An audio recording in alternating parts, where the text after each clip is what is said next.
présidente commission santé nga xamante ni ñoom ñoo am initiative bu rafet bi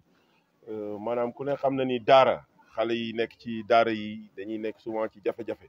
mais sëriñu daara yi aussi des fois dañuy am ay difficultés à gérer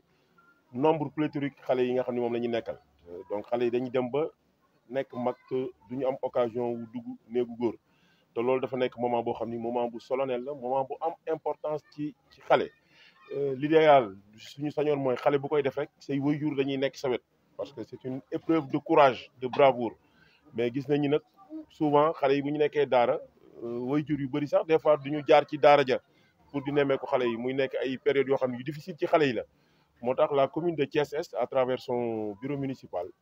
décidé ni dañuy def une action sociale d'envergure mooy maanaam dajale ndongo daara yu bëri yu nekk ci commune bi pour dimbali leen ñu mën a jaar ci étape boobu ñu def ko en collaboration avec notre frère le docteur Cheikh Dieye ak ses amis yi nga xamante ni ñoom it ku ne xam na leen ci dans le domaine de la santé action yi nga xam ne ñoom ñoo fay def mais dañu du ñu yem rek ci xarafal xale yi parce que suñu leen xarafalee delloo leen ci daara yi rek mën nañu am foofu ay jafe-jafe moo tax dañ ni la commission santé dafa jël les dispositions nécessaires ba daara bu nekk ci gox ba mu nekk poste de santé ba fa nekk moom mooy def le suivi xale yooyu nga xamante ni ñoom la ñu xarafal la commission sociale aussi viendra en appoint pour que yi nga xamante ni moom moo ciy war pour ñu mën ci taxaw donc loolu dañ ko def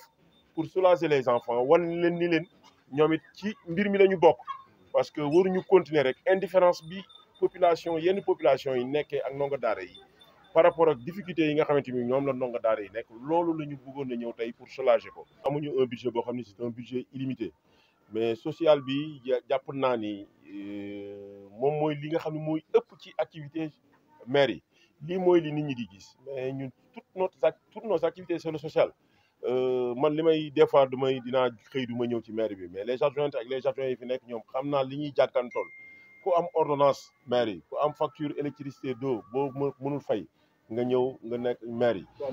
ku amul dépense maire yi donc nit ñi dañuy am ay jafe-jafe te bu ñu amee jafe-jafe seen xel ak seen xalaat yëpp ci maire yi lay dem et c'est vrai que le maire c'est la proximité d'avec ses administrés lépp loo xam ni mën na ko rek pour ñëw du point de vue social mu ñëw en appoint war nañ ko taxawee donc yooyu war nañ ci réfléchir ñu xoolaat cadre bi mu nekk un cadre beaucoup plus structurel parce que bi ñu ñëwee dañu ñëw rek ñu tombeek feetu Pâques yi donc da ngay ñëw secours Pâques yi Pâques bi jeex koor gi ñëw secours koor bi korité ñëw tabaski ñëw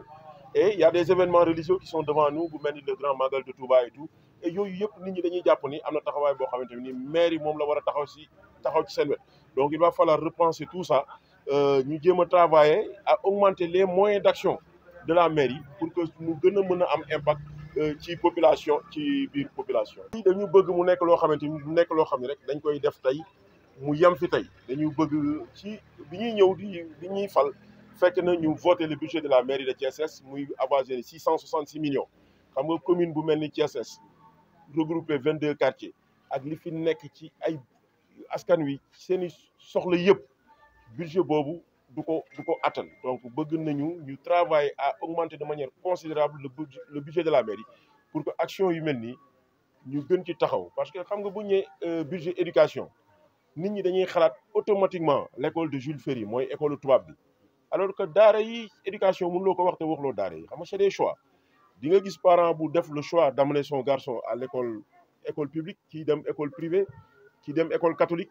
mais ndongo daara yi aussi daara yi il va falloir les penser à les prendre en compte à les organiser et loolu am na travail bu mag boo xam ne ñu ngi ko ci def ak le président de la commission des affaires religieuses pour recenser d'abord le nombre de daara ñu xam nombre de daara yi nekk ci suñu gox ñu xam ñan ñooy les résidents les non résidents daara bu nekk ñaata taalibe nga yor ak taalibe yooyu ñan la pour que bu taalibe manqué ci daara sax ñu mën a xam ban taalibe moo manqué ci daara ba pare ñu mën leen di suivre gis nga bi ñuy def opération de circoncision yi gis nañ fi ndongo daara bu ñu indi ba teg ko ci taabal ji ba koy waaj a xarafal le médecin s'est rendu compte que l'enfant souffrait de malformation génitale te loolu bu dul woon cérémonie bi ñu organisé tey loolu duñ ko xam donc yooyu yëpp daf ci bokk te gis nañ fi yeneen ndongo daara yoo xam ni ñu ngi souffrir de d'autres maladies ci seen yaram ci seen loxo yi ñu ngi koy souffrir ci seen biir te mënuñu ko woon wax amuñu woon occasion ñu nit fuñ ko xamee mais tey cérémonie bi permettre na ñu xam loolu et ndongo daara yooyu yëpp dañ leen recenser pour mën leen a apporter ce suivi là bi nga xamante ni moom moo war ci ñoom parce que ay xale lañ te xale moom comme on dit rek xale alalu yàlla la si on veut préparer demain l'avenir de demain il va falloir le commencer dès à présent jàng alxuraan bi baax na xale yi ñu ngi jàng alxuraan mais bu ñu jàngee alxuraan ba wàcc il faut mu am ay lan mooy seen perspective d'avenir ces enfants là qui sont dans les daara loolu aussi il va falloir réfléchir pendant dès à présent pour que demain ñoom bu ñu génnee ci daara ji nga xam ne automatiquement dinañ xam ni lii lañ war a def